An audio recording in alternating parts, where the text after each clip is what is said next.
Yo, good morning, good afternoon, and good evening, ladies and gentlemen. Just wanted to make a quick announcement.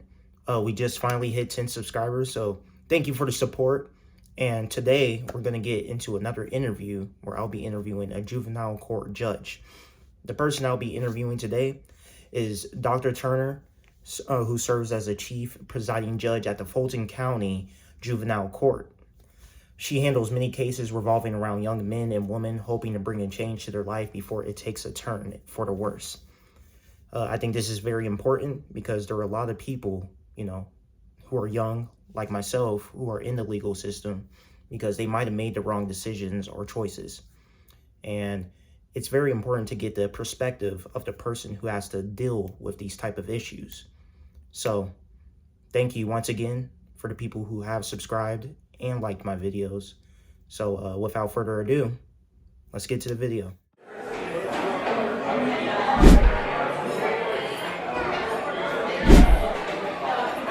Thank you for having this interview with me. And if you don't mind, could you give us an introduction of yourself? Okay. My name is Renata Turner. I am a judge. I'm actually Chief Judge of the Fulton County Juvenile Court. I've been on the bench for almost 10 years now. I'm a native Atlantan and happy to talk with you today. All right. So as a judge, what exactly do you do? What's your responsibilities? So as a juvenile court judge, we're responsible for any dependency cases. Those are cases in which a child has been removed from their home because of abuse, neglect, or they've been abandoned. And so that's anyone under the age of 18. For any kids to have committed crimes, we're responsible for any child that's 17, actually under 17. And so we hear those criminal cases. So my day is comprised of mostly, for instance, this is my delinquency week, so I'm hearing cases in which kids have committed crimes. So dealing with criminal, I know you've probably heard some pretty crazy stories. What's the most memorable one to you? So on the delinquency side, what is the most memorable? I guess the most memorable case was one of the earliest cases I had, in which a young man grew up. I don't know if you're familiar with Simpson Road. It's actually near a youth center, and he just had a really troubled background. His mother was very sick and an alcoholic. His father was in prison. And I remember he continued to get in trouble, and I remember asking him, was there anything we could have done to prevent him from actually getting a sentence to serve time?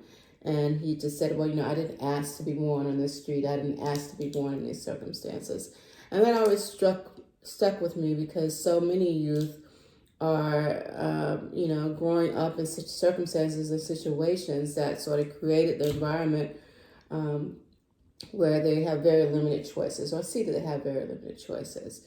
And so they end up falling into criminal activity because that's what's around them. So that case has always struck me, and I try to remember that as I am working with any young person, to remember that their background, their trauma, their history of their family, the community, impacts their decisions and where they are today.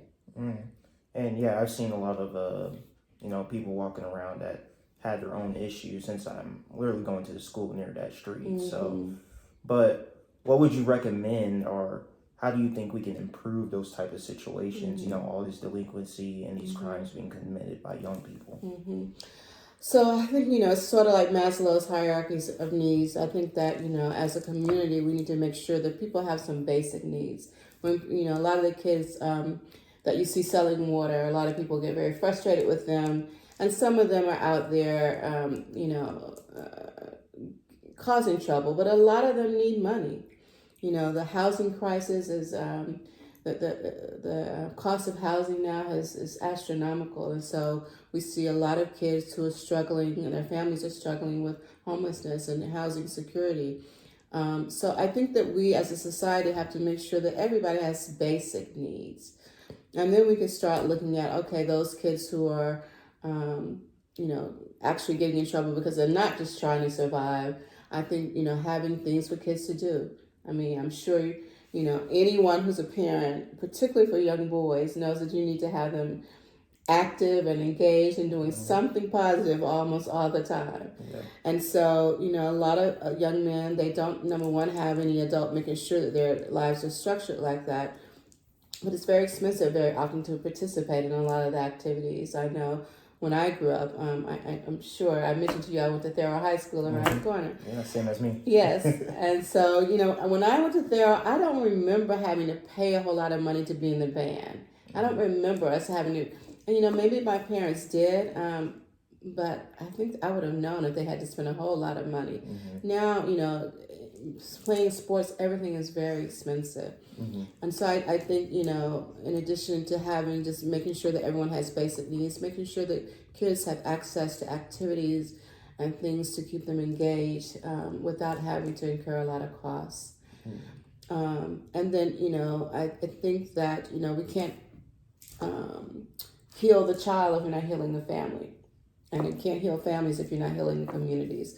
And so making sure that parents have the things that they need, a job, being able to take care of their kids, and any mental health or substance abuse treatment that's really, effective would definitely help a lot in making sure that our kids aren't getting into trouble and, that the trauma isn't perpetuated on them. On the topic of children, there are a lot of students in high school, college, even middle school, that may want to be a judge themselves. What would you recommend to them if they decide to go to college? So I would say, just do your best. I have a lot of young men and a lot of young men before me. I say men because most of the kids who are delinquent before me are men, are boys. They're brilliant, and if they just would apply their minds to something positive, a lot of them would, be in college. And so very often I ask them, what kind of grades are you getting? And they'll tell me, I get C's. I'm like, what can you get when you do your best? And they're like, well, when I do my best, I can get A's. Well, you need to be an A student. So I say, first of all, do your best in school. Practice reading and writing. As lawyers, we have to read a lot. And we have to learn how to write well. And particularly for our kids, I would say learn how to speak well. Because very often you write the way you speak. And so we need to code switch. You can talk one way when you're with your boys or whatever, but you need to know how to speak the King's English because that's how you're going to be judged. And so you can be very brilliant, but if you're not conjugating your verbs correctly, people will think you're not smart. So learn, how to speak well and write well, and do what you love. As a lawyer, almost any undergraduate degree will get you into law school. You don't have to major in anything particular to go to law school because law affects every aspect of life. So if you majored in theater, actors and directors and movie companies, they need lawyers. So that is a background that could actually help you if that's what you want, that the type of law you want to practice. So I say do what you love, because if you're doing something you don't want to do, you're not going to be good at it. But do your best, read, and I know this generation doesn't seem to like to read very much. I'm constantly running into young people they don't read anymore. So I would say read and write, and just don't stop. Keep moving forward. Yeah, and you mentioned majors earlier, and I do know that, going into law school, you can basically pick any type of major that you want to go into. Is there any specific one that you would recommend to somebody who wants to be a future judge? So I know a lot of my friends who write really well. They majored in English, and so they write, they learn to write really well. Again, I encourage people to do what they love, do what invokes some type of passion within them, because if you're doing something just because you want to check off the box, you're eventually not going to like it, and that's particularly true with the law. I used to be a professor at a law school, John Marshall. I was an externship director, and I would tell young people that, very often you come to law school and you think, okay, I want to do criminal law. And, it's interesting, but once you get into court and you're dealing with those issues, you realize I really don't like the practice of this area of law. And so I encourage law students to, take different externships or internships to get your feet wet, to figure out what you actually like to do. Because it's one thing to like the study of something, it's another thing to actually like the practice of it. Family laws are one of those example of, people think, oh, I want to go to family law, and they understand that, mechanics of family law. Then you start dealing with people fighting about children and property, and that's all you're doing day in and day out. It gets to wear on you. So I would just encourage anyone to just, do what you love, because it ultimately, it won't burn you out. And, another important thing, of course, money shouldn't be the most important thing whenever you get into a job, but what would somebody expect to receive if they took up your type of job? So again, judges we're government employees, so there are many lawyers who make a lot more money than I do. A lot of the lawyers that are appearing before me make a lot of money, more money than I do. I encourage young people not to let that be the driving force. When I was in law school, my contract professor said, look, the fact that you're in law school means you're already in, a small percentage of the population who ever get the privilege of going to law school, the college, the law school. It's like, we're going to have a car. We may not drive a Mercedes, but we're going to have a car. We're going to have a place to stay. May not be a mansion or mini mansion, but you're going to have a place to stay. So I think as lawyers, we're going to be okay. If money is driving you, then, pursue it. But, I don't think that, money is enough. For me, anyway. I think some people are just driven by the dollar, and that's all they want to do.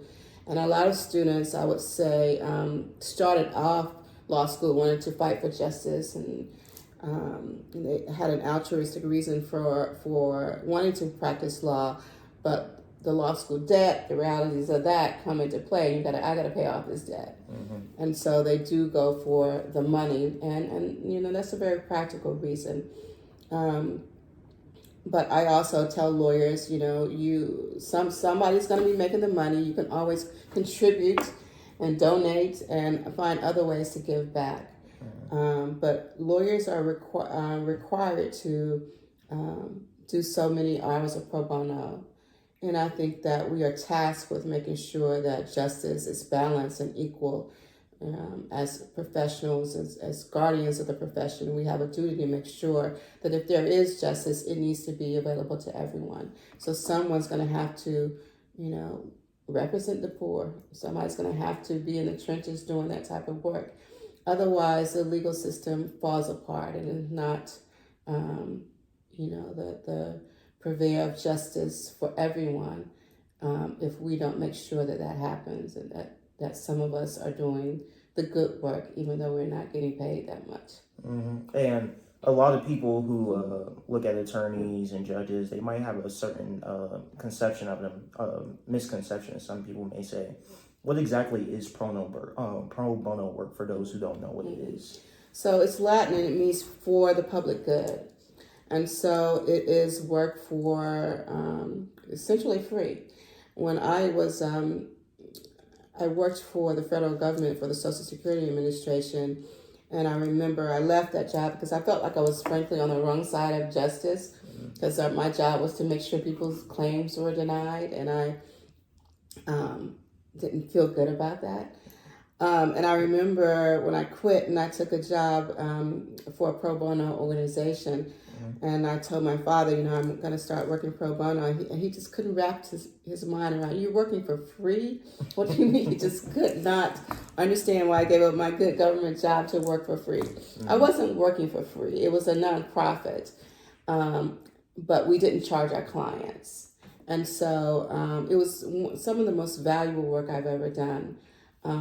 It costs money to go to court. So if you're a solo practitioner, you can't just do pro bono because you got to eat. and you got to keep the lights on in your office. But, there are organizations like Legal Aid, Atlanta Volunteer Lawyers Foundation was the organization I worked for, and other organizations that help provide free legal service. And so that's what pro bono is, making sure that people who need lawyers but cannot afford lawyers have access to lawyers. Okay, and last but not least, your generation, speaking to the younger generation, what's one piece of advice you would give them while they're going to school? One piece of advice. I would say just, take advantage of all the opportunities you have right now. I mean, this is, when you're in school, it's such a rich environment to just learn as much as you can, experience as much as you can.